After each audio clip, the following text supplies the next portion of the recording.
And good afternoon, everyone. This is John and Sean with Pure Adrenaline Fantasy Sports. Once again, we're joined by Jeremy from NFL Chaos with Jeremy. Guys, good morning or good afternoon. How are you today? I'm good. How are you? Good, doing well. Jeremy, how are you? I'm good. Just enjoying sunny San Diego. Oh, nice. Yeah, I was going to say it's a little different background there. We're in a rented house, but luckily they have good Wi-Fi. So Nice. Sweet. So we now that the offseason has officially begun, congratulations to the Rams for winning the Super Bowl. But we wanted to start and take a look at how our projections fared against actual player stats for the year. But before we start doing that, guys, any quarterbacks that stuck out to you and impressed during the season, rookie or veteran? Pretty much, I guess you could say, is Joe Burrow coming back from the injury to being a Super Bowl contending quarterback. It kind of was. It was not shocking, but surprising. It was that quick of a rebound. Yeah. How about you, Jeremy? he's definitely the success story of the year. No question about it. It's because we didn't have enough information to know whether he was going to hit his ceiling or anything. And I think he answered the Bengals fans' questions really fast, right? He comes back, gets them to the Super Bowl. They know they have their franchise guy. They know they have a top 10 guy, if not even higher, top 5, whatever. I don't want to make those predictions, but he's obviously a great quarterback. And he's the story of the year. I think Mac Jones, while he was in a system that I think other quarterbacks, may have succeeded in, and I know a lot of people say that, he's still a story because he showed, out of all the rookies, he is the first one to establish that he is an NFL mainstay. Like he's going to be the quarterback for the Patriots for a long time. I feel that way. I feel he proved that he's good enough that he's going to work out and be their starting quarterback for years to come. I don't know that he's going to be a superstar, and I don't know that there's not imperfections there, and it wasn't, and limitations, and that he had a good system. I know a lot of people say that, but he did everything he was asked. He showed that he could win in this league, and that, to me, that out of all the rookie class that came in, he was the first to establish himself as a long-term starter. Yeah. Yeah, I agree. Yep, agreed. So, guys, if you're watching or if you're watching on replay, I'm putting this up. It's like a little PDF magazine. There is down in the description. There is a link to download a copy for yourself, no charge. So, take a look at that. But yeah, so I made this just to see. Let's see here. I do have the projections. Let's get that off the screen. Going into the year, these were our top 10 quarterbacks projected. I only did 10 because most fantasy leagues I play in are 10. So usually if you get one of these guys, you're not worried about a backup quarterback until maybe a bye week or something. But I don't have it here in front of me. Oh, I do. Sorry. We have coming in at number 10 is Ryan Tannehill. Number 9 was Justin Herbert. Brady was 8. Dak Prescott was 7. Lamar Jackson was 6. Kyler Murray was 5. Aaron Rodgers was 4. Russell Wilson was 3. Josh Allen was 2. And Patrick Mahomes was number 1 projected fantasy quarterback of the year. Sean, let's start with you. Any of the guys there that we had projected top 10 who shouldn't have been? Don't consider injuries throughout the year, but going into the season, any of these guys that shouldn't have been there? Yeah, Ryan Tannehill. I don't think he has an arm to be a top 10 quarterback anymore in the league. But I just think that there's definitely probably 6 to 8 quarterbacks that are probably on a regular better than Ryan Tannehill. Gotcha. Jeremy, your thoughts on the top 10 there? Yeah, Tannehill would have been the one to surprise me the most. Also, just Dak Prescott, not because I don't think he's a good quarterback, just surprising because he was coming back from an injury, a pretty serious one. So to me, that would have been risky. Like if I'm drafting, I wouldn't have ranked him that high. I would have lowered him and I would have avoided him just based on the injury and the uncertainty. But otherwise, those are the guys going into the season for sure. I mean, obviously, we know how it worked out, and there's a lot of changes we will make right now. But going into the season, I think this is, for the most part, really accurate and good. Yeah, I just thought of it. This chart here, I should have made one for the rookies. I didn't do that. I do have rookies on the list here. So actually, let's start with the rookies. Coming in the top, I only did the top 5 rookies for the season, based on where they finished the season. Justin Fields was number 5.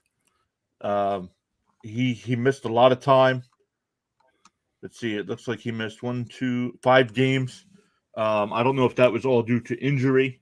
I actually like Justin Fields in Chicago when he came back from the injury in week 14. Week 14 he had 24 fantasy points, and then week 15 he had 21. So I like Justin Fields. Your guys' thoughts on Fields in Chicago? Yeah, I think he'll work out there just because they'll give him the time, and he's not going to probably lose his starting job anytime soon. I think if they get him more receiving help that is healthy, other than Darnell Mooney, I know his wide receiver from Ohio State's in this upcoming draft, so maybe they can get him kind of like Burrow to Chase, have him getting in the upcoming draft, maybe draft a receiver that he is known to play with.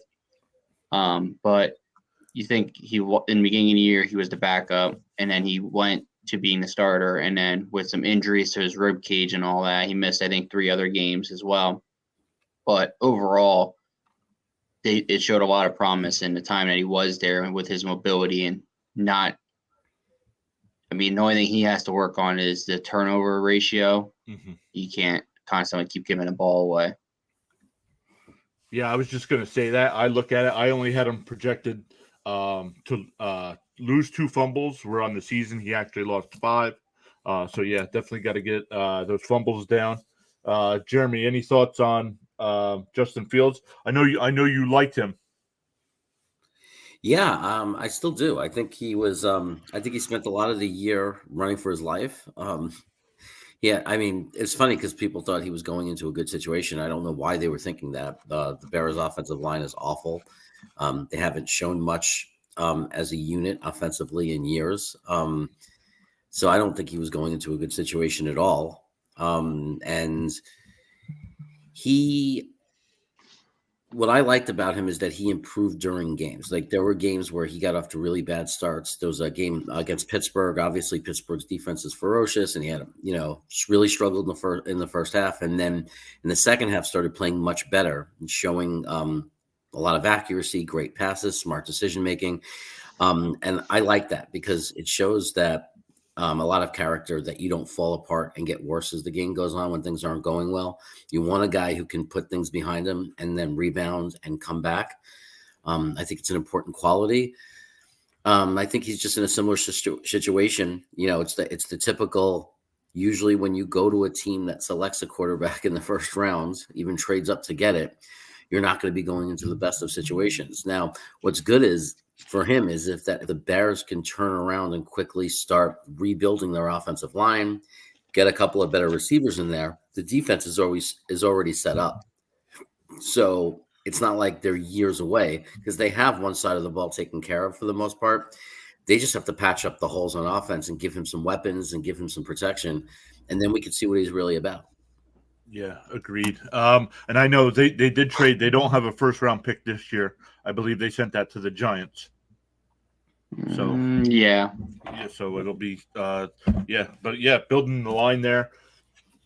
Let's see here. I do have another page where I do have a weekly breakdown. I don't have the opponents on the list. It's hard to see. Like I said, if you guys want to download this, it's in the description, free of charge. But guys, anything else on Justin Fields before we go to number 4?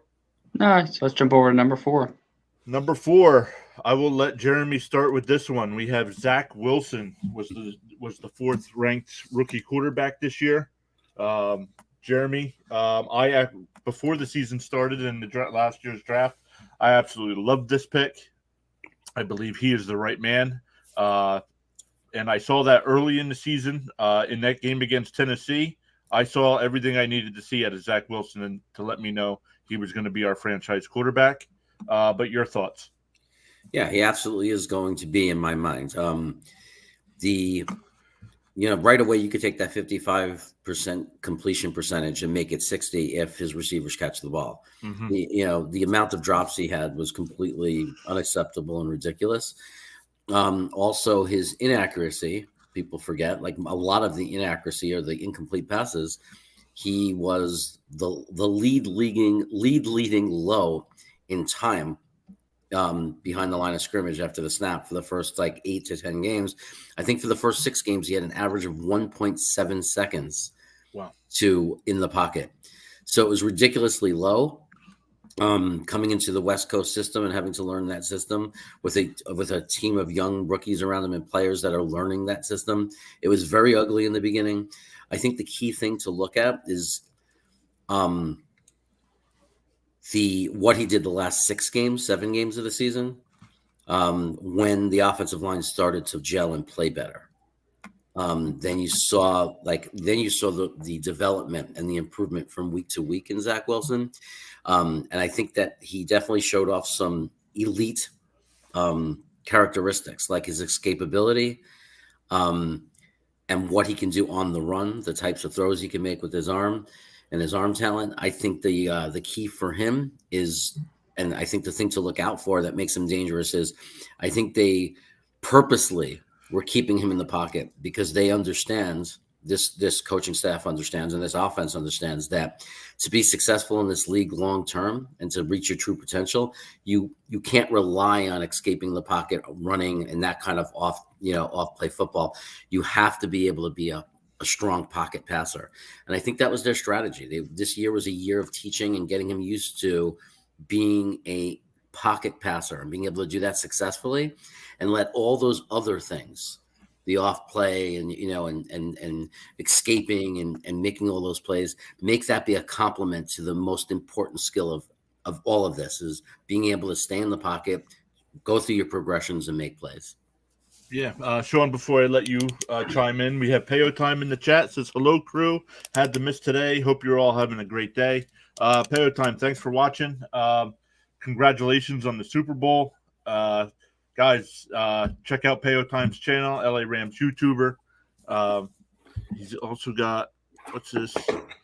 Can't believe we have to wait till the fall for football. Actually, here in the States, in April, the USFL is coming back, another spring league. I believe they're playing 10 games, so we'll see if that's any good. I know they got some former NFL head coaches to come over and coach some of those teams. A question: what's your worst punishment you have heard of for losing fantasy football? Sean, worst punishment for losing fantasy football? I don't lose fantasy football. I was gonna say for me, because I 2 seasons ago I lost to Sean in the championship, so that was punishment enough. But yeah, I don't know. Yeah, punishment. I never had a punishment in a fantasy league. I've had one, having to wear an opponent's, the person's their team jersey. That's about it. But I mean, as long as it's a good player, it's not really a punishment. If it's some player you really can't stand, then it's more of a punishment. Right. Yeah, Jeremy. Any punishments from fantasy football?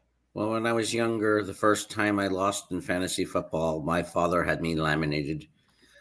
No, sorry, that was my Dr. Evil impersonation. I had my worst punishment, I guess, was I was in a league for a lot of years with people I worked with, including, like, at the time I was a teacher, assistant principals, and all other teachers, and it was really rough when you had a losing week. Like, you had not only did you have to go into work upset, because it was a high money league, we paid pretty good money, good prize money, it was very competitive, a lot of trash talking.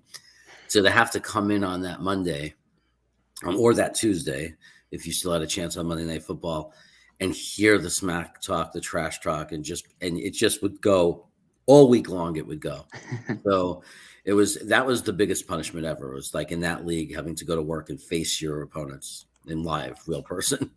Even when I would lose, I would still smack talk John. Yeah. Always. But no, for Tapeo, yeah, the new head coach, I'm excited.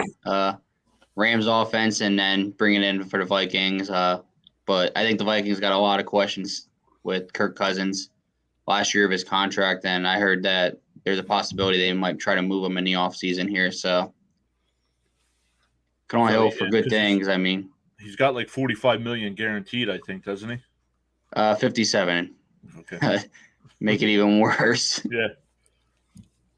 But no, about talking about Zach Wilson. I mean, from you guys being more Jets fans, you guys got to watch him more.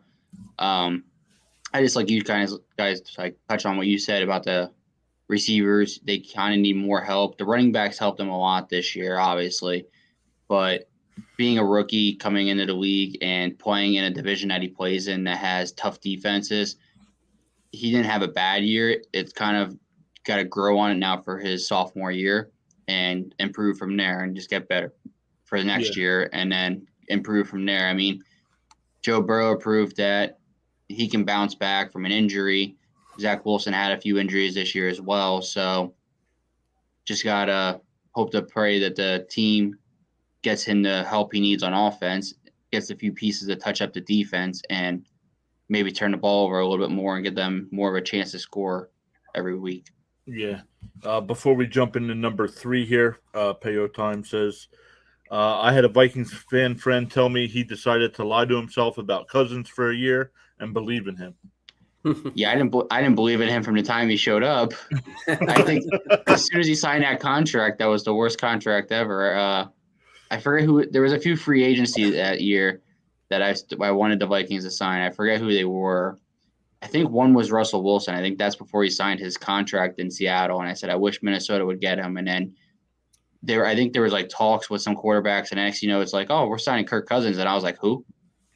Because he came from Washington. And it's like, he didn't do great there. And then we signed him for, $28 million a year. Yeah. And so I know the Jets wanted him at the time, and I'm glad we didn't pay a contract like that. You can have him. No thanks.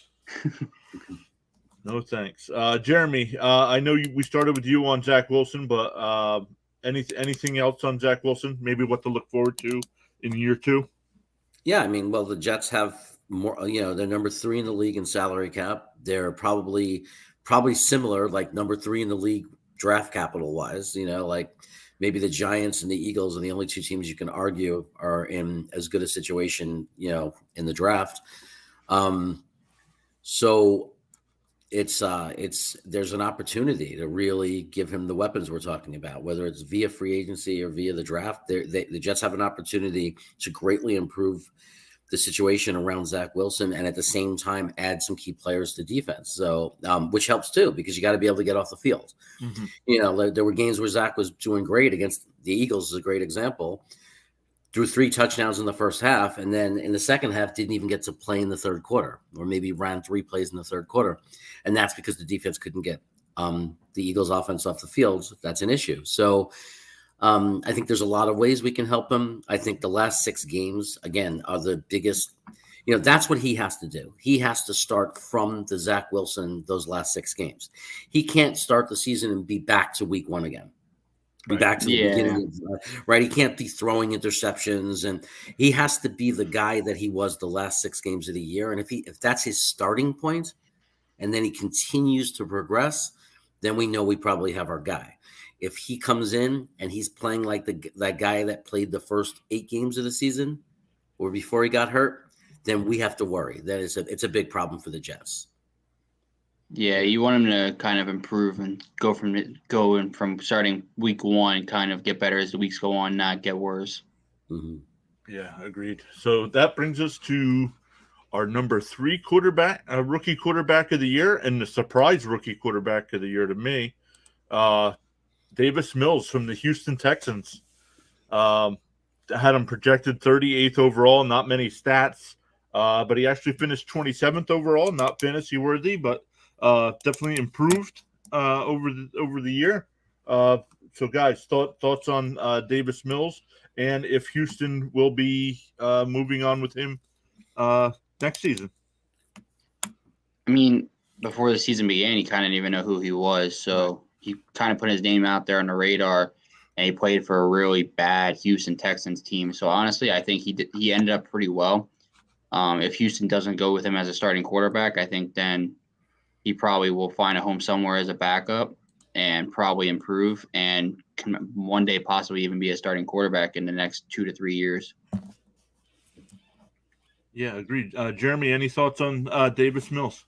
Yeah, he definitely showed that he, at the very least, would be a solid backup quarterback who could keep you in the game, and the ceiling might be higher. He might be a respectable starting quarterback. It's hard to know. It's kind of it's hard to know for a couple of reasons, because we have to see these guys react to, like, people didn't look at him and they didn't look at Houston seriously, right?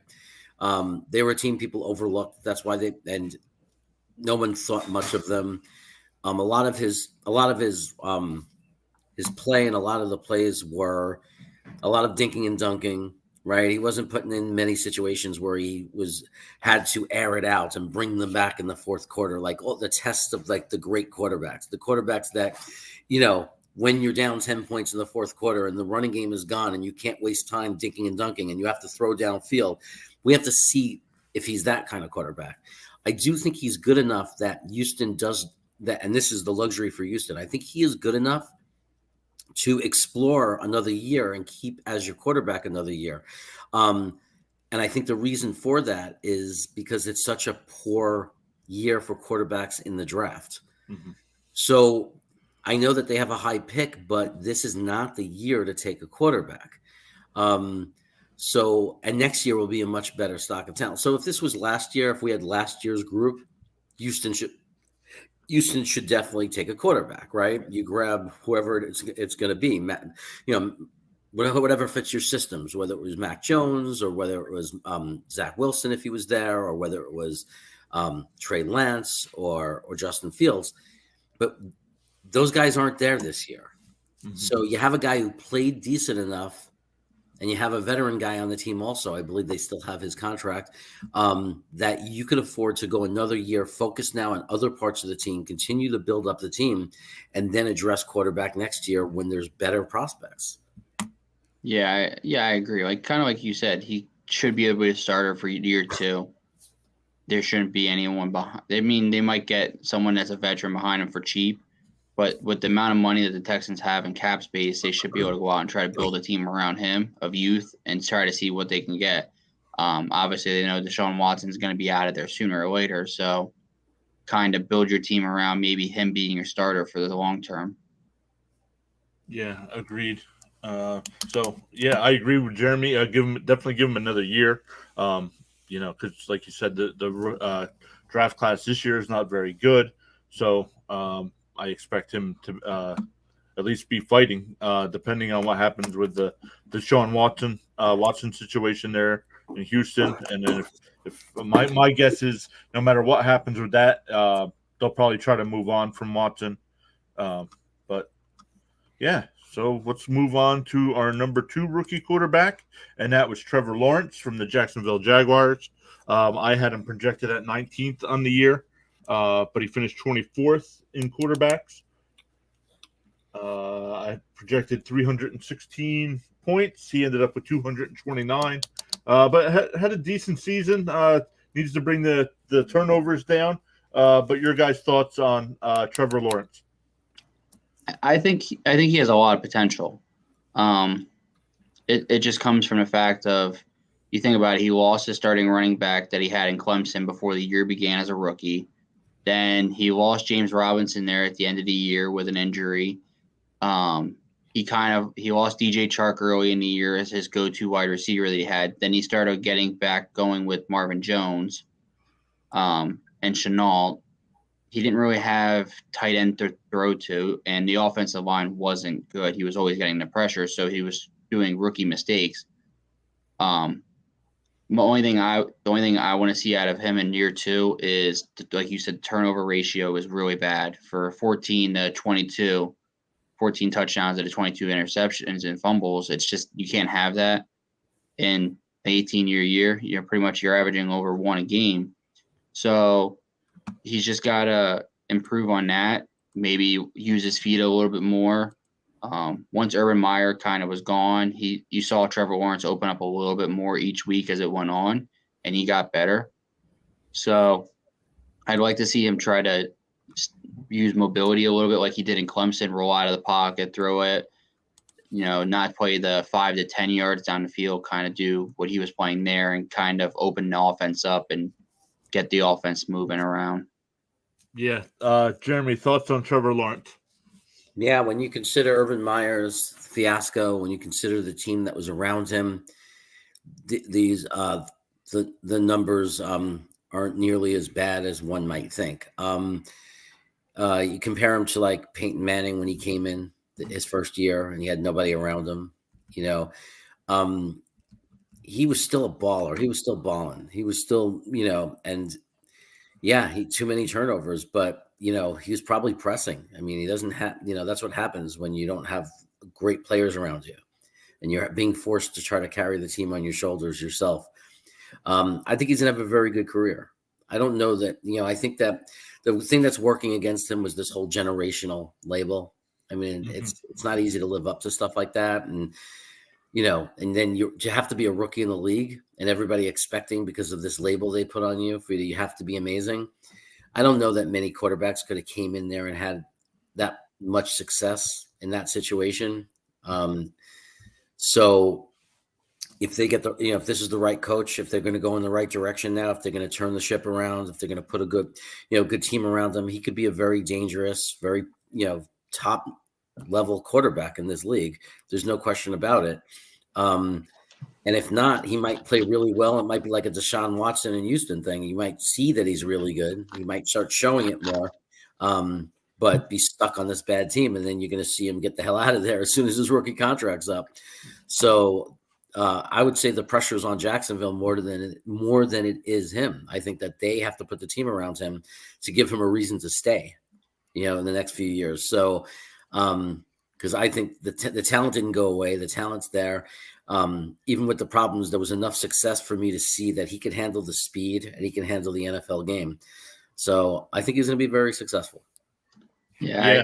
Go ahead, I Sean. agree. I just think that you learn from your first year, and I think in the first half of the year compared to the second half of the year, it was two different Trevor Lawrences. So I think he's just got to build on that second half and not go back to the first half. And kind of year two, you have more.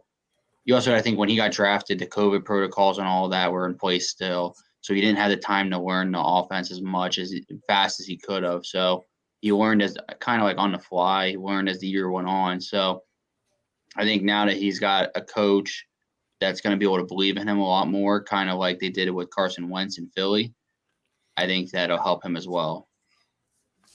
Yeah, in Jacksonville last year, after they took Lawrence first overall, they needed to build that lineup for him, and they did not do that. They took ETN later in the first round. Now, I liked ETN coming out of college, but that wasn't the right pick to make there. So I think that's why Jacksonville's actually going to take the lineman first in this year's draft. Jeremy, your thoughts on that? You've been doing tons of mocks over on your channel. Where do you think Jacksonville goes with that first pick? I think they're going to take Neal. Yeah. They made a big mistake last year when they took Etienne. They took a running back, even though they had a good running back. It was a ridiculous move. I think that the new blood that came in there was going to look at that mistake and say, when you draft a kid like Trevor Lawrence, the first thing you do is you get him the best possible tackle in the world protecting him. Yeah, I agree. Yeah, I agree as well.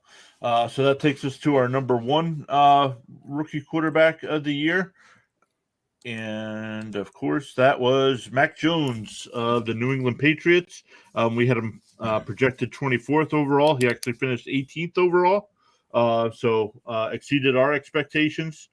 Guys, thoughts on Mac Jones? Yeah, like Jeremy was saying early on, before we started diving into these, he almost went to the perfect situation.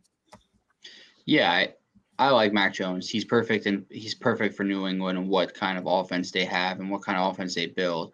He kept the turnovers down for most of the year. He had that one bad game where Indianapolis, where he had a lot of turnovers, And then towards the end of the year, he was throwing the ball a lot more, and they kind of went away from the run when Damian Harris was getting banged up. And that kind of, you could see the effect on it had Mac Jones and kind of made him more confused with the offense. But I think it's perfect to what he has going there in New England. I think they have the perfect offense built for him with the running back core, the young wide receivers. They got 2 tight ends signed with Hunter Henry and Janu Smith for a few years. So that'll help him kind of adapt more. He's not going to come in this year and he's going to have big changes. It's probably going to almost be the same team as he had this year and next year. So that'll help him a lot overall. I think that he's only going to get better as the years go on. Not saying he's going to go jump to a Super Bowl this year, but he might be able to make a run in the playoffs a little bit deeper this year and then kind of move forward for year 3, year 4, and kind of keep growing as a player as well as growing with the team and adapting and building with what they have. Yeah, agreed. Jeremy, your thoughts? Unfortunately, we get to play Mac Jones twice every year. And yeah, he is in the perfect situation. But yeah, your thoughts on Mac Jones? Yeah, I mean, we could sit and talk all day. Like, definitely, everybody agrees that he went into the best situation of any of the rookie quarterbacks, and it's great coaching, great players around him, a system that was designed for him to be successful. All of that. But we also can't overlook that he did it. That he was able to go into that perfect system that was for him, and he was able to execute, and he was able to succeed, and he did everything that was asked for him. He made his share of expected rookie mistakes. But when you look at his career in Alabama and then you look at him at New England, they people continue to put up walls that, it's not him, it's this, it's that. In Alabama, it was the system. In New England, it was the system. It was the players around him. But the guy keeps delivering. He delivers, he delivers, he delivers. The question with him is, and I said it before, the real test for quarterbacks is, and he did not look as impressive in this situation, but he was a rookie, so it's okay.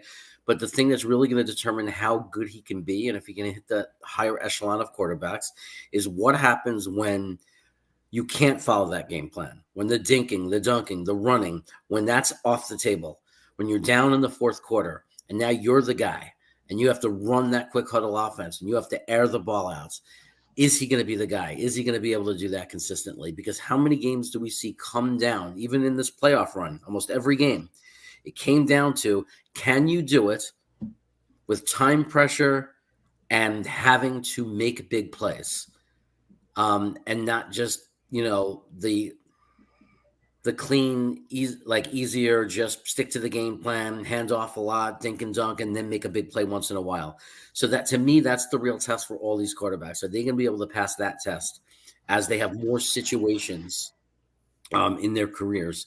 I don't expect them to be able to do it their rookie year right off the bat consistently, but you have to do, in this league, if you want to win championships, if you want the quarterback that can take you there, 90% of the time, you're going to have to in that run to the Super Bowl or in that run to the playoffs, you're going to have to come up like that. You're going to have to be in that situation where it has to be you as the quarterback. And we're going to find out if he can, achieve that final tier and be one of those kind of guys. Yeah, I agree with that. Yeah. Guys, any final thoughts on the top 5 rookie quarterbacks from this past season? No, it was kind of the 5 quarterbacks we expected to see when the draft happened. Yeah, well, not Mills. We probably thought more Lance. Yeah. We weren't sure what was going to happen with Jimmy G out there in San Francisco at first, but they kept him for the season. But I know they're looking to move on from him. So let's get into our top 10 fantasy quarterbacks for the season. Coming in at number 10 was Sean's favorite baseball player, Kyler Murray. Thoughts on Kyler Murray? We had him projected 5th. He ended up 10th, which is still worth fantasy starting spot. But your guys' thoughts? Yeah, I mean, you think about it, he missed 3-4 weeks there in the middle of the year and still finished in the top 10 with missing as many weeks as he did. Yeah, that kind of shows how good of stats he was putting up when he was healthy. I just think that if he had DeAndre Hopkins, those stats would have been a lot better. When you think about it, he finished half the year out without his number one wide receiver. Then he had Christian Kirk and AJ Green, who he only played with Kirk in previously. And then he had no tight end, so they traded for Zach Ertz. He was without his running back for half the year with his injury, and he was just getting used to James Conner, and he was getting banged up. So I think, honestly, Kyler Murray kind of put the team on his back and carried them there to with the playoffs. You could see once he started getting banged up, though, throughout the year is when they started losing more games. So I think that if he wants to be a successful quarterback in the league and win Super Bowls, he's going to have to get away from being a quarterback that goes and takes the big hits and needs to stretch for that extra yard and risk injury. It's just he's got to try to realize what's the risk versus reward, trying to not kill himself early in games and early in the year. Yeah, Jeremy, any thoughts on Kyler Murray? Yeah, I think on what Sean just said, like that's the thing that would, you know, once you get into top 10, yeah, he's a starting quarterback in the league. If you're talking from a fantasy perspective, though, he's the amount of points scored in that level, like at number 10, you could look at the guy, number 11 guy, the number 12 guy, right? You could look at the guys around him in his group. There's not a lot of separation in points once you fall down into that 10 area. Unless you got to look where the drop off begins, right? Where does it start to drop off? Like, what number do you have to get your quarterback by before you have that big drop off? Now, the big concern about me that lowers him on my board, not as in real life, like as a player, great. But if I'm his coach, in real life, I'm his coach, and as a fantasy guy, I have the same exact concern, and Sean said it. He puts himself at high risk.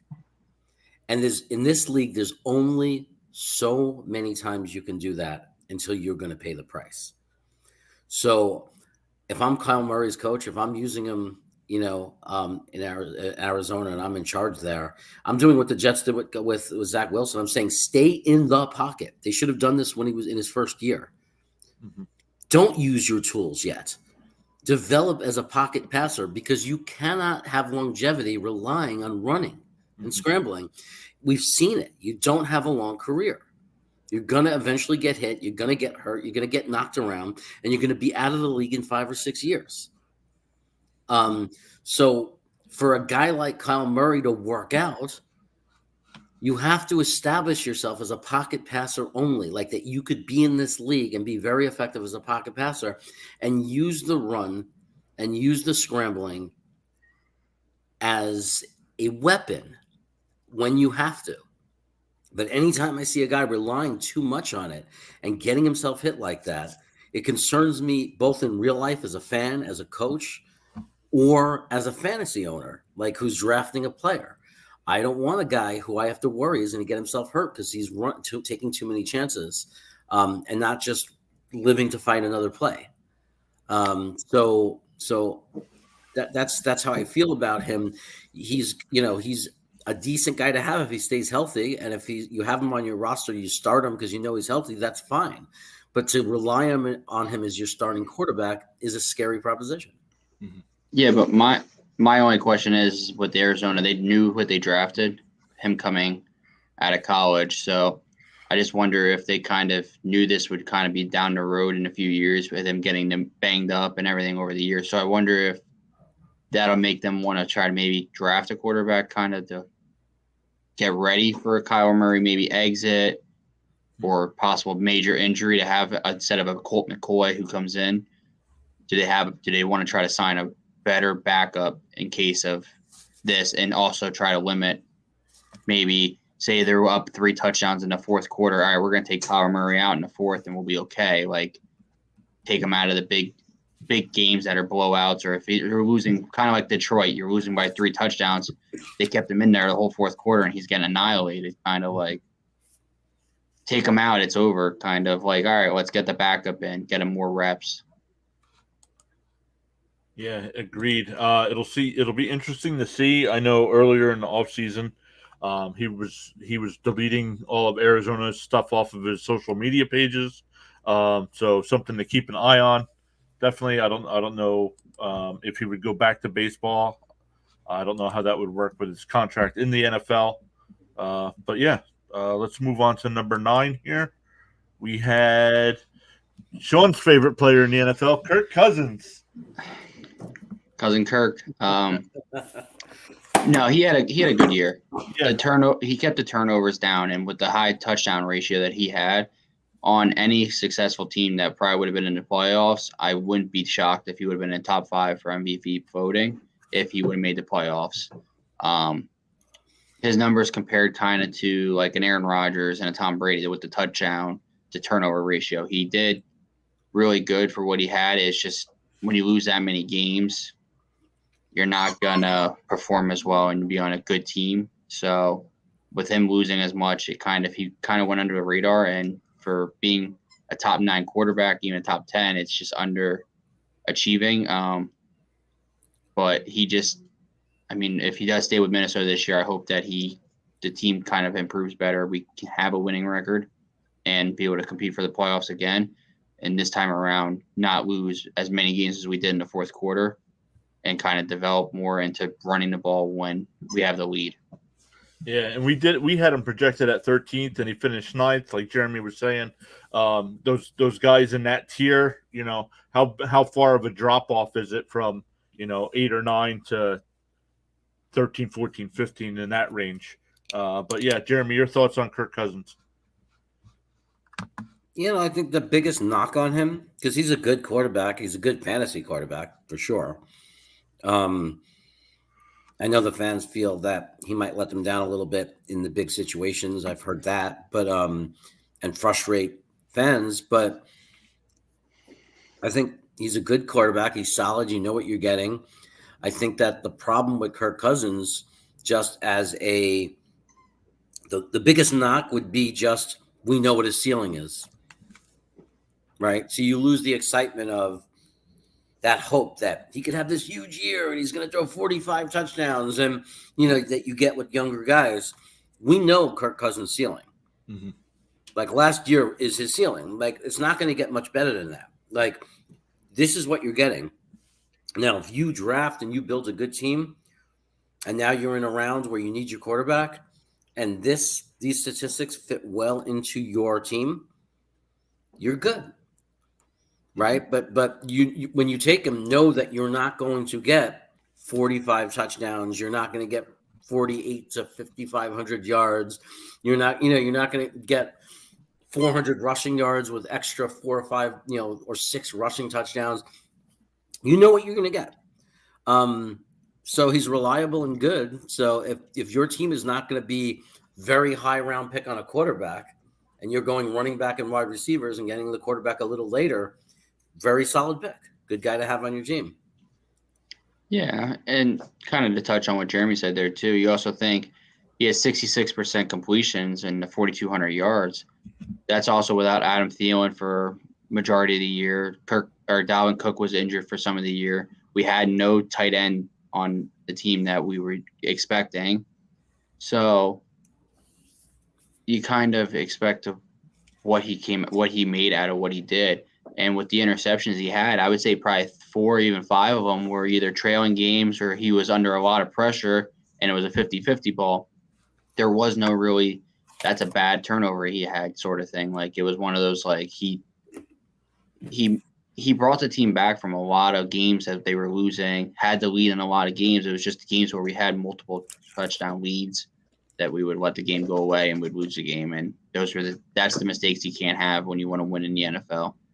Yeah, agreed. So let's go to number 8. Our number 8 quarterback was Joe Burrow. We had him projected at 12th.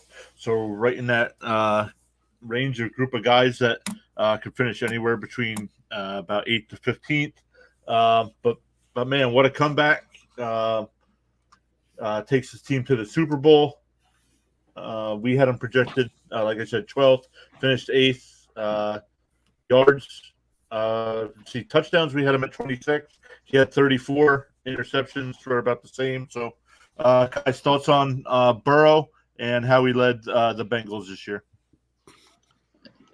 I mean, where do you even kind of start? I mean, the incredible comeback year he had, the amount of like, I can't even say criticism he had, like, oh, is Chase going to work there? They should have taken a lineman. They put that all behind him right away in week 1 when Jamar Chase came out for like 150 yards and 2 touchdowns. So I think it worked out in their favor. I think it was a good result for him. And I mean, they went to the Super Bowl. He put the team on his back. He didn't make mistakes. And for a guy that got sacked the most times this year, he still put up great numbers. So almost 71% completion ratio. You think about it, every 7 out of every 10 throws he was completing, and he wasn't the mobile quarterback he was his rookie year with the injury. So you think about it, can you imagine what he'll be next year when he is more mobile? The following year when he kind of gets his, I can't say get his legs under him because of a major leg injury, but he is coming back and still did those numbers. So I can only imagine what it'll happen when he is fully healthy and ready to go again. Yeah. Jeremy, thoughts on Joe Burrow? It's kind of like the opposite of the Kirk Cousins thing, right? Because even though the numbers, because of the interceptions, might even favor Cousins from 21, the opposite is what I mean by having that, not knowing that ceiling, right? With Kirk Cousins, you know what you're going to get. Burrow gives you that hope of when you pick him and you take him, you have this potential, and you're thinking to yourself, well, if he did that his first full season, maybe he's going to go over 5,000 yards. Maybe he's going to go over 40 touchdowns. Maybe he's going to lower his interception rate. He just probably grew so much going to that playoff run into the Super Bowl. Can you imagine how much growth that was as a player? So what's exciting about him is the unlimited ceiling. I mean, this is a guy who can end up finishing next year easily in the top 5 fantasy. So it's that's the difference is Kirk Cousins is more reliable. You know what the numbers will be. But with Burrow, you have this excitement, this hope that these numbers might not be what he is every year. These numbers might be just another step on the ladder to something even more special. So he's an exciting quarterback right now. For me, going into a fantasy league next year, going into a draft, I'm going to be looking very closely at Joe Burrow. Right. Yeah, agreed. So, yeah, it'll be interesting to see if they improve off of this year's numbers and to see what kind of protection they put around him. They're definitely going to have to do something. 51 sacks is incredible. I believe that averages out to 3 a game, and I know they gave up 9 in the first playoff game. They gave up 7 in the Super Bowl. So yeah, Sean, did you have something else? No. I thought you raised your hand like you were in class. I was adjusting myself. So let's move on to number 7 here. Our number 7, the only player we had where he finished where we projected him. Was Dak Prescott. We had him at 7. He finished 7th. Guys, your thoughts on Dallas and Dak Prescott? I mean, they seem like they can always get to the playoffs, but then that's it. They don't go on from there. Yeah, I think Dallas's issue is the playoff issue. You make the playoffs, you got to be able to perform, and it seems like every time they do, the team kind of underperforms for him, not only offensively but defensively. But Dak for coming back from a major ankle injury and leg injury that he put up great numbers. And you think about it, that's without Amari Cooper for the middle part of the season when he was injured. He kind of beginning of the year he was with CeeDee Lamb and they were on the same page, but as the year went on, he kind of like stopped throwing towards CeeDee Lamb as much and kind of went towards Cedric Wilson and Amari Cooper more. And then Dalton Schultz, he used him a lot as well and started using his tight end position a lot more with what he had to use. And instead of doing the 20, 30-yard passes, he was doing more 5 to 10. So that's why his completion ratio is up a lot more to his yards. They kind of let his receivers do that work. But I think he had a great year for what his team gave him. You think about it, the amount of turnovers they had, it kind of made the team look great because the defense is giving you great field position, you're able to put it up on points. So a lot of that time is you're getting easy points.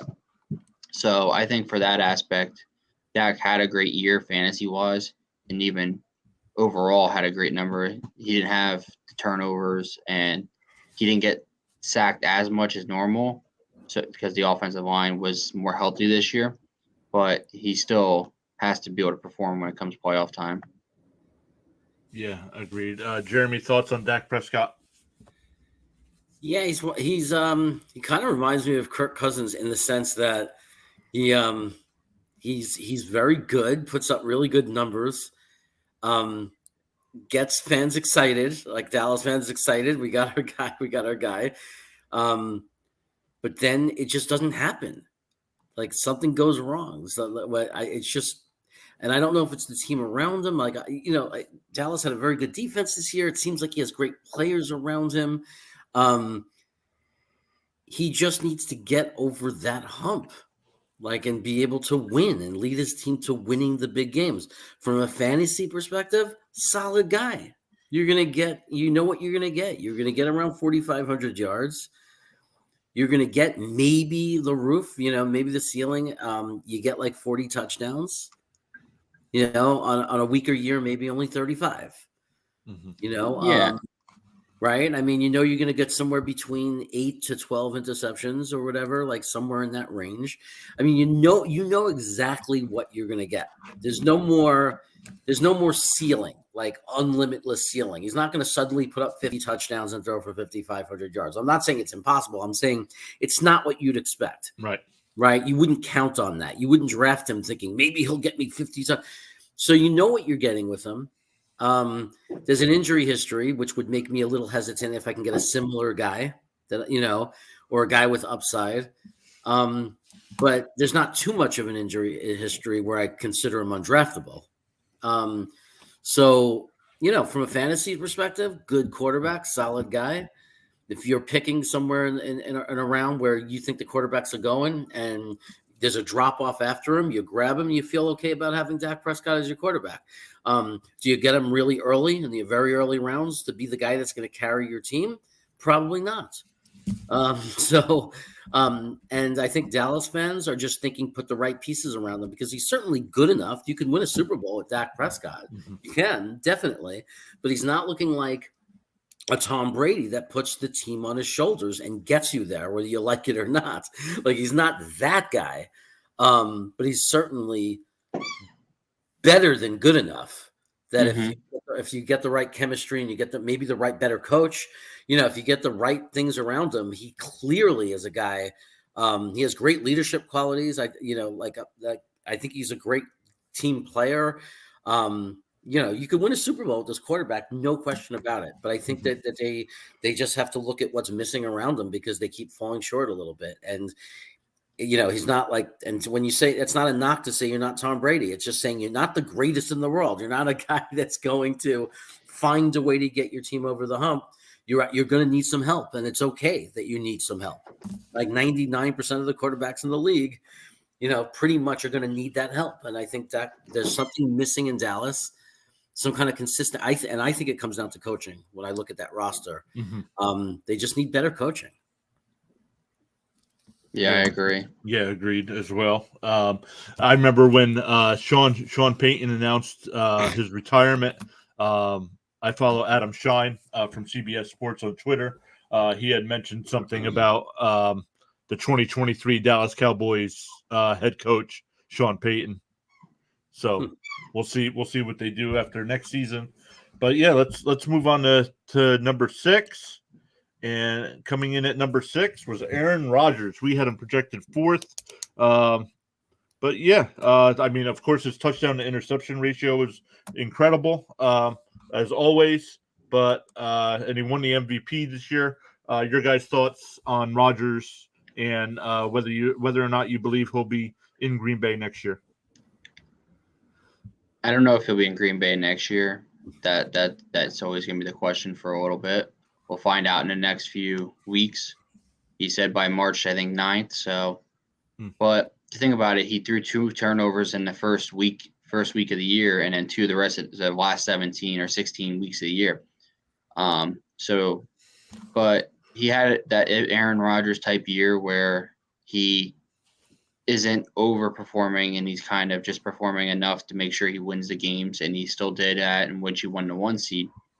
He had his receivers almost all year, and he even had his running backs that he wanted. So there's not really much to talk about when it comes to Aaron Rodgers, because it's Aaron Rodgers is going to do what Aaron Rodgers does every year, and he's going to perform. He's going to put up his fantasy numbers every year. And I think it'll be interesting if he does end up changing teams, what kind of numbers he would put up on a different team. So kind of like Tom Brady when he was with New England, to Tom Brady when he was with Tampa Bay, he put up a lot better numbers in Tampa Bay than he was at the end of the years with New England. So would that be the case with Aaron Rodgers? Would that be the case with even, say, Kirk Cousins, even a Deshaun Watson? What kind of numbers you put up on a different team compared to what you did with your team that you were with? Yeah, agreed. It will be interesting to see if he stays in Green Bay. But Jeremy, thoughts on Aaron Rodgers? Yeah, I would be surprised if he stays in Green Bay, and here's why. I think his deal was restructured. They got him to come. It feels like on the whole basis of I'll come for one more year. Like it feels like the contract was restructured for that, so he can leave. So something would have had to have dramatically turned around during the season for that not to happen. Because to me, it was that contract was I'll play for one more year. Like, you give me tons of money. I'm going to come in. I'm going to play for one more year. I'm going to give you a year, and then I'm out of here. I think if he was staying, did he say? I didn't hear. Not like I follow their news all the time, but it's not like I saw any headlines that he's sitting there saying, I'm going to be a Packer. When a guy is really happy and loves his team and everything, and there's doubt, I don't think they play games like that. I think they come out and they stabilize their franchise. He'd want to help them with recruiting and free agency. And he would say, I'm a Green Bay Packer. That's who I am. Because why would you hurt your team? Why would you make it a question mark? So now if I'm a free agent, and during the whole free agency, during that whole thing, and even when you talk about middle tier guys, I'm talking about $1-2 million players who have 5 teams willing to pay them $1.5-2 million to be a depth kind of guy. If you don't know that, if Green Bay comes and they're one of the teams on the list and you don't know that Rodgers is going to be the quarterback, that might affect, you might go to Kansas City instead. You might go to this other, it's just not what I would think a leading franchise quarterback, a serious quarterback that you take seriously, that really wants to win and really is into his team and taking them to Super Bowls would do. If he was going to stay, you would say it. You'd make it very clear. This is the place you want to play. We're going to win the Super Bowl next year. I'm here. And it just doesn't make sense to me that he's not saying it and he would play games. And if he is planning on staying and he's playing those games, maybe that's why that little bit of character flaw is why you see him lose in the big games at the end and not be able to get over that hump to the Super Bowl. Maybe it's like there's a correlation between that attitude and why he can't get over that hump. I expect him to be playing in a different uniform next year. That being said, he's an amazing talent, and no matter where he plays and what uniform he's wearing, he's going to give you numbers like you see in front of you. Maybe even better. Maybe even better because he'll go to a team with more weapons. Yeah, I mean, he hasn't said that he doesn't want to play in Green Bay, but he also hasn't said he wants to. So I think in the next 2 to 3 weeks, I think we'll find out what's going to go on. If he does say, I'm going to retire, or if I'm going to go play for a different team. I think once that decides, then Davante Adams is going to walk as well. And you'll end up seeing both those players go to the same team, even on a 1 or 2 year deal, even just to play together for a few more years. Well, now I know they need to make a lot of moves because of their cap situation, but Davante Adams, the rumor is that they're going to place the franchise tag on him, so he wouldn't be able to go anywhere. But yeah, I mean, it'll be interesting to see what happens. I mean, why would you want to keep a guy like, if Rodgers does leave, why would you want to keep a guy like Adams who's not going to be happy that Rodgers left? But yeah, I mean, plenty to come in the offseason. Free agency's only Sean, you said like 24 something days away or something like that? Yeah, it's like, I think it's like 3 weeks until it opens up. We're getting close here. So, guys that are watching, thank you for watching. Make sure you hit that subscribe button, that notification bell. We'll be doing all the other positions as well. But let's move on to number 5. And guys, if you're watching, if you have any comments or questions, don't like our rankings, let us know in the chat. We'll answer them as well. But let's get to our top 5. We got Matthew Stafford from the Rams. We had him projected at 14th. He ended up finishing 5th. That's a pretty big jump. You don't really expect that kind of jump for a guy. But man, getting out of Detroit, he ends up winning the Super Bowl. Your guys' thought on Stafford? He put up the numbers that I expected him to do, just for the fact of him coming from Detroit, having the receivers and the running backs help that he had, and the kind of quarterback that he is. He is a good quarterback, and he showed it this year by winning a Super Bowl. So I think there's more to come in the next year or two, and if he does sign a short-term or a long-term deal to stay in the Rams, I think there's more years to come like this one, where Matt Stafford shows what kind of quarterback that he has and what kind of quarterback he is in the system that he has with the Rams compared to what he had when he was with Detroit. So I expect more. I think the numbers could be even better with the lower interception ratio and more touchdown ratio. I think, honestly, he could go up and break the record for most touchdowns in a season if he really wanted to, and he was throwing the ball a lot more if they didn't have the running game that they have. So I think you'll see a lot more to come with Matt Stafford next year in his second year with the Rams, honestly. Yeah, Payo Time said he had to go, but then he realized, I have to wait while you're talking about my quarterback. But Jeremy, your thoughts on Stafford?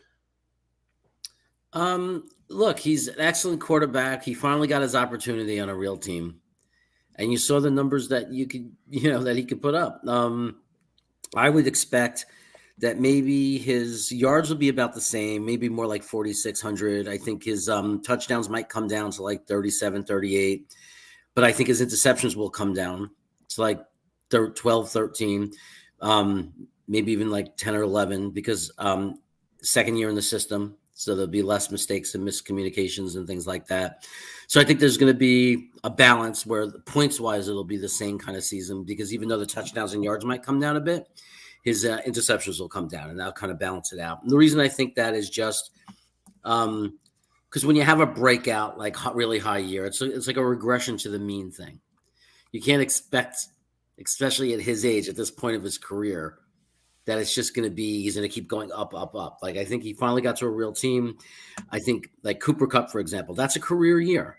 The odds are that he's going to come down a little bit. It doesn't mean he's not going to be the best receiver in football. It doesn't mean he's not going to have a great year. It doesn't mean he's not a guy you want desperately on your fantasy team. It just means it's really hard. No one's ever done it. No one's ever duplicated like record-breaking years. When you have a record-breaking year of all time, like receptions, yards, things like that, who's done it the next year again? Because everyone's going to be gunning for him. Everyone's going to be targeting him. He's going to make the Rams better still because of that. They're going to be gunning for him and targeting him. And whoever's that, if OBJ stays, if Woods comes back, the other guys are going to open it up and have a lot of success because of that. So I'm not predicting bad things for the Rams. I'm just saying it's just common sense, and just looking at numbers in history, everything regresses back. Everything always will go back to that mean. But I think Stafford will now be a number 5 quarterback in the league, or somewhere in the top 10, because again, I think the value of him fantasy is going to stay similar because he's going to lower those interceptions. And I think in real life, his value is going to get better because he's going to lower the interceptions. But he might not put up as big numbers as he did this year. They might go down slightly. But he's definitely at a high, he's established this tier.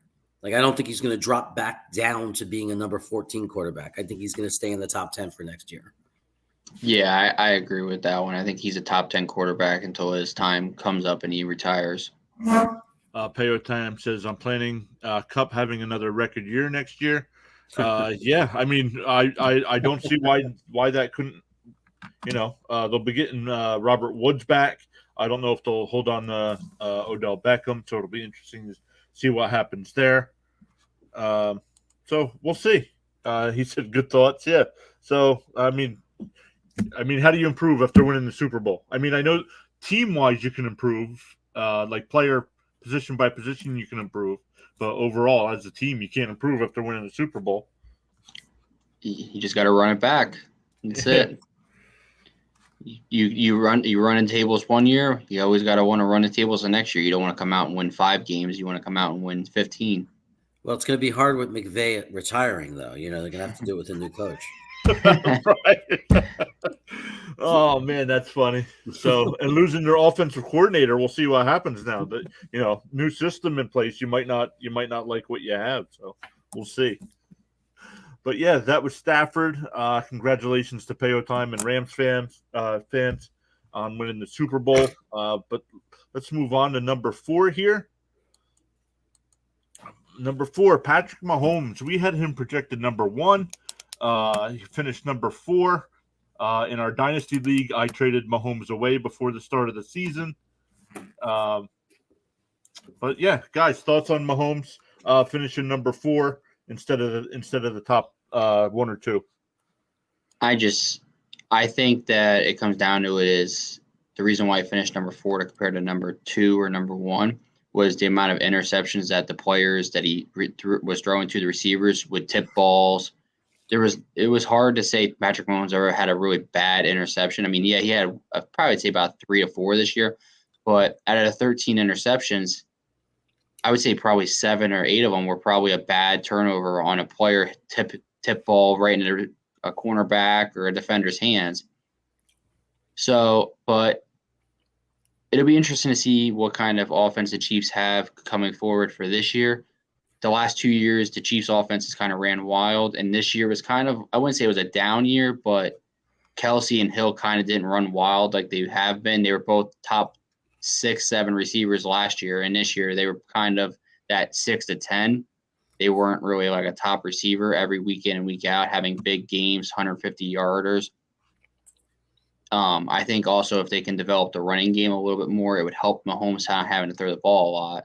So I think that it'll be interesting to see what kind of outcome we have this year and what kind of year they have. I think that it'll still be a good year for the Chiefs. They'll probably still win an AFC West title, but I'm interested to see what kind of year Patrick Mahomes has after losing at home up 3 touchdowns in the playoffs. Yeah, Jeremy, thoughts on Mahomes? I don't want to give anything away. I'm going to be part of a big first round mock situation on a channel with some other jet providers, YouTube content providers. And one of the things I say about Kansas City's pick when I make the pick is Patrick Mahomes needs more weapons. He needs a retooling of weapons. And it's just what Sean was saying, like tip balls, guys around, like guys around him. A lot of those were making mistakes. People thought that it was Mahomes. It wasn't Mahomes. It was Mahomes running for his life. Sometimes it was they have good individual offensive linemen, surprise guys that are playing well. They need to gel, and I think at week 8 or 9 they figured it out, and they did, and that's why you saw the improvement. So they need a full year of his offensive line gelling, not just being individually talented, but being a gelled and cohesive offensive line unit. And then he needs another weapon. Like Hill's not staying young forever. Like he's starting to lose that step that makes him unstoppable. So you need they got Kelsey. Kelsey's still great. He needs that other weapon, right, to help Hill out, like that other really, really good player. And that's why I think that they're going to bring in. I think that they're going to retool him a little bit in the skill positions. And I think you're going to see his numbers come up from last year. Not that they were bad, but I think that the interceptions will go down. That's not going to happen again. I think he'll go back over 40 touchdowns if they succeed and get him some extra help. But he's going to be a great quarterback in this league for a long time. I mean, so whether he's number 2 or 3 or 4, number 1 each year, it doesn't matter. It's going to be the collective career that he puts together. He's going to be a top 5 guy every year. He's not going to all of a sudden lose his skills and just be an average quarterback, right? So he's definitely a guy that stays on top of my list. He's a guy I want on my team, whether it's real life and I'm a coach building a team, or whether it's I'm a fantasy general manager building my team. Patrick Mahomes is a key name that you take in that draft. You get him early and you get him onto your team because you know what you're going to get. You're going to get very, very good performance. Yeah, I agree with that one. Yeah, but like I said, I traded him away in our dynasty league, and it didn't pay off. I still made the playoffs with my new quarterback, but didn't make it to the championship game like I did the year before. But the player I got in part of that deal, I ended up getting Justin Herbert from the Chargers. He comes in at number 3. We had him at 9. It'll be interesting to see what they do at wide receiver. I know Williams is a free agent there with the Chargers. But your guys' thoughts on Herbert and his improvement over his rookie year? I just think the ceiling's – he hasn't even hit the ceiling yet. I think that's been the word of the day was ceiling. But I honestly, in the 17-week year and with Justin Herbert's ability to throw the ball as good as he can, I honestly would not expect or not be shocked if I don't see him pass for over 5,500 yards next year. I just think that he could average that high of yardage with the amount of times he throws the ball and as good a quarterback he is. He plays in a pass-friendly offense. He plays in a pass-friendly division. Mm-hmm. And with his schedule coming up next year, I could see him passing the ball a lot. So I honestly see him being almost a number 1 quarterback next year just for the ability that he does throw the ball as much as he does. And the fact that he can run the ball as well, kind of taken over now he's not a mobile quarterback, but I think he could be MVP caliber. Mm-hmm. Jeremy, thoughts on Herbert with the Chargers? I almost said in San Diego, but you're in San Diego. I'm in San Diego right now. I agree 100% with Sean. This is the most exciting player in the league from as far as we don't know his ceiling. So it's always nice when you get these kind of numbers, the numbers we're looking at, and we don't even know the ceiling, right? I mean, this is just year 2. I think I hope the Chargers give him some more weapons. Again, give him a little bit more, keep building around him. I see him as the new Dan Fouts in San Diego, I see him as a Dan Fouts, Dan Marino type guy.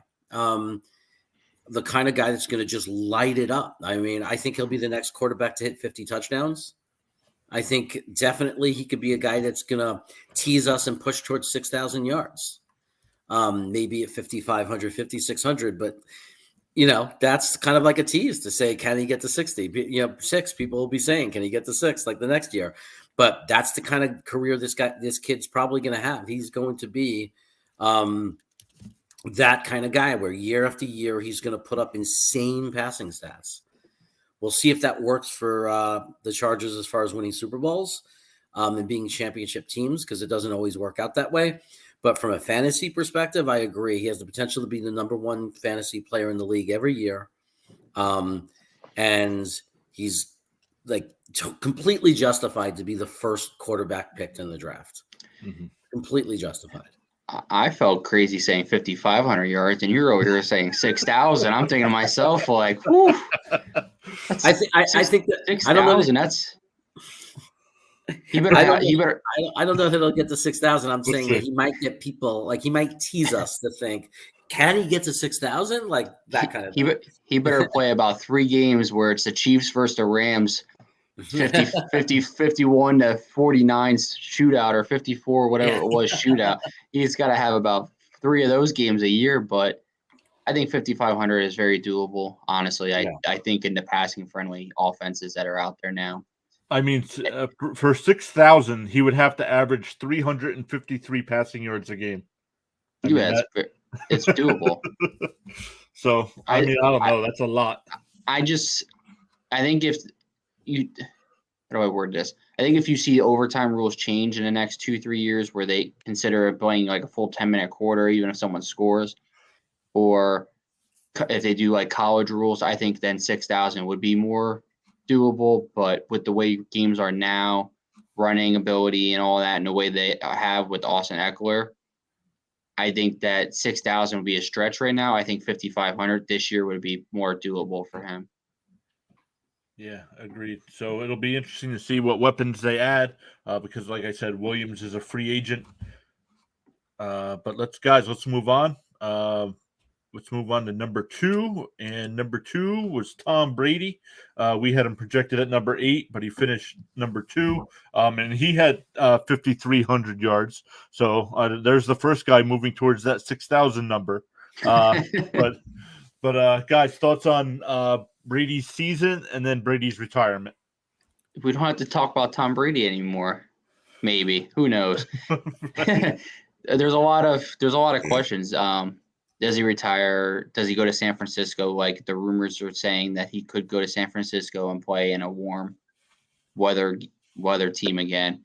They have the weapons there. They have everything there to get him there. It's Tom Brady. I mean, there's nothing really short of saying it's Tom Brady. I mean, he is who he is. He's multi-champion MVP. He owns almost every possible passing record he can. And for the age that he still had a 43 touchdown to 15 turnover ratio. I mean, he almost had 3 touchdowns every 1 turnover. So it's crazy to think that at his age he had that, and with the amount of injuries that they had in Tampa Bay all year. So, yeah, I mean, it would be cool to see him be able to say, hey, I'm playing 1 more year and have an offense built around him that's healthy. But we all want to see him finally retire and be done. I think it's finally that time where it's like, all right, let it be, ride on off into the sunset, enjoy your retirement. But will he come back is always going to be the biggest question. It's Tom Brady. I think it's in him to want to still play. And I think if he finds that right team that gives him the right players, I think he could do it. Yeah. Jeremy, your thoughts on Brady? Being Jet fans, we had to play him twice a year for, I don't know, what was it, 20 years there, but his retirement and his season. Look, his season was amazing. It's absolutely amazing. To be doing this at his age is it's ridiculous. I mean, there are guys at 36, 37 that just fall off a cliff. I mean, their body starts to change. The reflexes, things just start to deteriorate, even though you can't see it, because a 38-year-old guy could look healthy and strong and, and work out and be, a stud. But that tiny little percentage that you can't see makes all the difference in the league. But it also shows the quarterback position, how much of it is intelligence and slowing down the game and being able to read the field and process. And that's what I think he's one of the greatest to ever play the game, if not the greatest player to play the game. That was his biggest skill above everything else, was just, it's like the game was in slow motion to him. So he was able to play so many years without his full physical peak, but even his whole career, he was never a physical specimen. Mm-hmm. He's just, his brain, his mental intelligence, his football intelligence is just so incredibly high. It's going to be a different league without him. It really is. I'm not that I'm going to miss him so much, obviously, as a Jets fan, but it's a different league without him. He was that much of an impact person. It's like Jordan leaving basketball. Mm-hmm, right. I mean, it's a big deal, but an incredible way to go out. There's no shame for him. I mean, obviously, what an incredible way to go out. To go out still the best, still the top of your game. I mean, I think it's a smart move. Why have your career be remembered any other way? Go out as still the best. What a great way to leave. What a great way to leave the game. Rather than jump around like Flacco is, or you know what I mean, or stay on a team like Ben and really struggle and have people be like in pain watching you because they remember what you were. Just go out the way you are right now, the best there was, the best there is, and the best there'll be. Yeah, and I agree with that one. I mean, he went out the way he wanted to go out. He said, if I knew every day I didn't have what it takes to be a winning quarterback, I didn't want to do it anymore. And he just might not in his head think he's a winning quarterback right now. So it might change, though, 100 more times. It could, possibly, with Tom Brady. No one thought he would ever leave New England. He did. And everyone said once he was with Tampa Bay, he'll never leave, and he might. Yeah, so we'll see. I mean, yeah, you never know. I mean, it kind of seemed, I don't want to say forced, but like the rumor started to fly that he was announcing his retirement, and then comes out that I haven't made any decisions, and then a week or so after that, it's like, yeah, I'm retiring. Eh, we'll see. I honestly think he's going to play again next year, but with a different team. But we'll see. We'll see what happens there. Guys, that was number 2, going from a guy we used to play twice a year as Jet fans to a guy we do play twice a year as Jet fans. Josh Allen finished number 1. We had him projected at number 2. So great year there up in Buffalo. Guys, thoughts on Josh Allen? The guy's gonna be a top 5 quarterback in the rest of his career almost. Unless he has a major injury or has an injury year. The guy he performs. I mean, he had almost top 2 or 3 rushing yards for a quarterback, and he didn't really start rushing until mid-season. The 4,400 passing yards seem low, but you also got to think about it. He didn't really need to throw the ball in some of the games. Like, you also think about it, he had one game where he threw in the heavy winds and all that, and when he played against New England. Mm-hmm. You had a few games where he kind of just was mediocre and had 190 to 220 yardage game. He kind of, I wouldn't say paced himself, but he kind of didn't overachieve himself and needed to go over the top to perform. If he would have probably been in the Super Bowl, it could have been an MVP year, but I think there's a lot of MVPs that come for Josh Allen, honestly.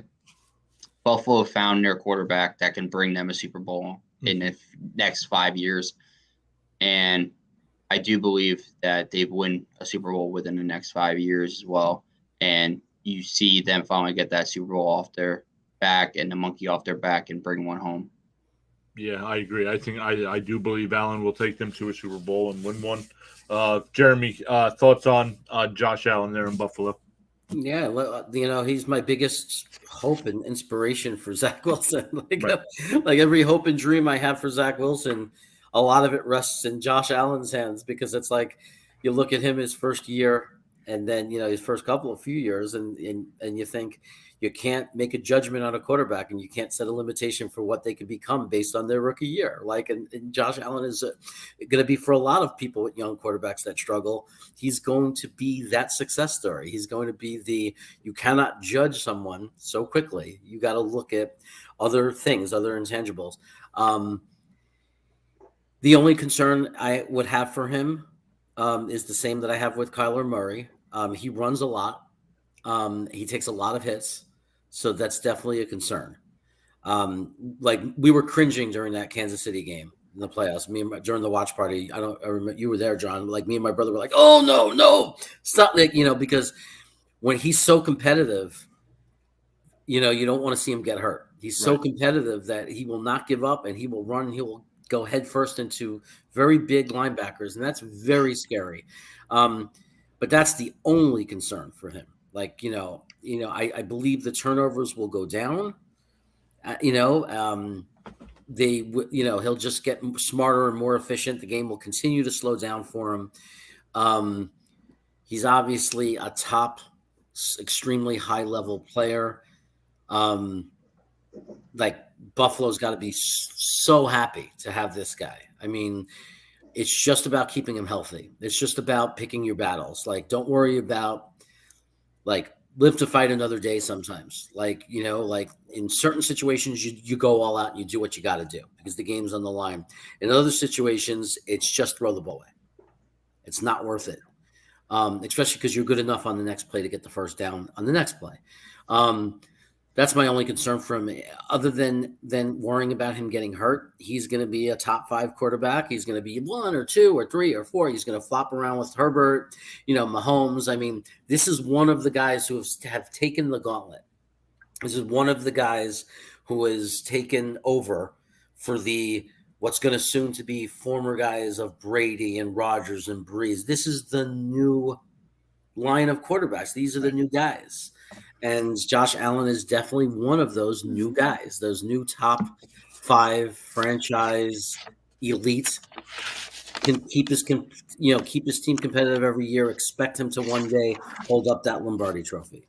Yeah, I mean, I agree with exactly what Jeremy said. Pretty much. I mean, he's going to be the top 3 quarterbacks in the league, or the top 3 that we see right there, or 3 out of 4, should I say, for the years to come.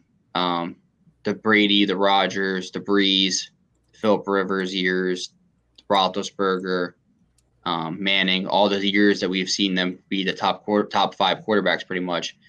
There's a new quarterback round coming in, and you could definitely see it. It's showing that you not only want to have the arm that they have to sling the ball around, but the mobility to move around in the pocket as well and get rid of the ball.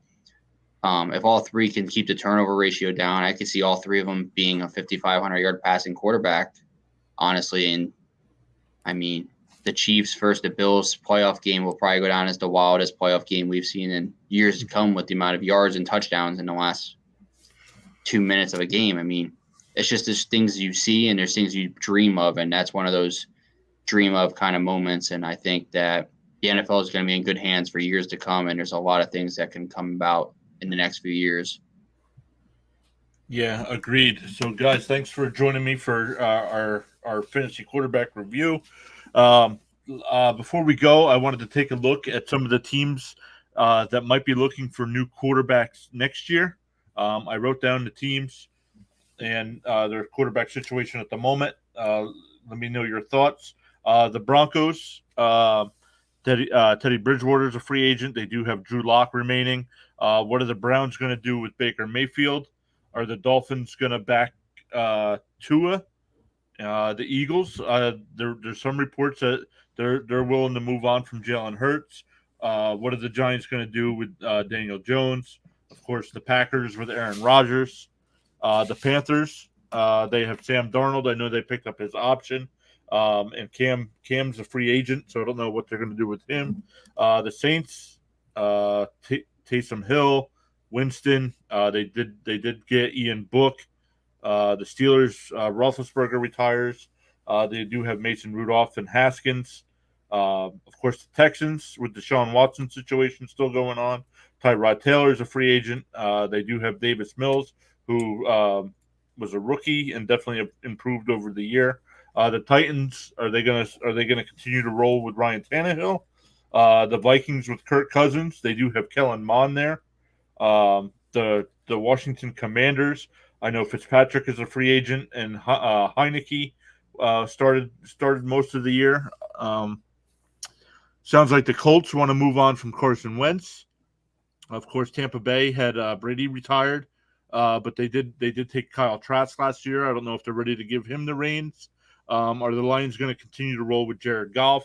And, of course, the Cardinals with Kyler Murray. We don't have to go through all of those, but what do you guys think will be the biggest quarterback to move? And who do you think might stay with their current teams? I think it's going to be a crazy offseason.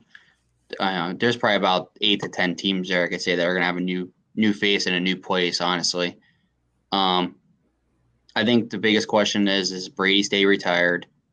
Does Aaron Rodgers retire? What happens there? Do the Vikings move on from Kirk Cousins? Do the Lions move on from Jared Goff? How many rookie quarterbacks kind of get drafted this year, and who gets brought into the league? Do they go to a team that needs a new young quarterback and developing? Deshaun Watson, is he back in the league? Is he going to be playing? Same with Cam Newton. There's just a lot of questions, and it kind of comes down to, I think, is the cap space issue first. What the teams get told is their cap. And then from there, I think they can finally go from there and get better and improve on their teams to compete for Super Bowls and make the moves that they need to for making this much cap room here, making this much cap there. We could spend this here and spend that there to fix the team. So I think that comes down as the biggest question. I think it's going to be probably the wildest free agency period we've had in a long time. Jeremy, your thoughts on the quarterback situation around the league?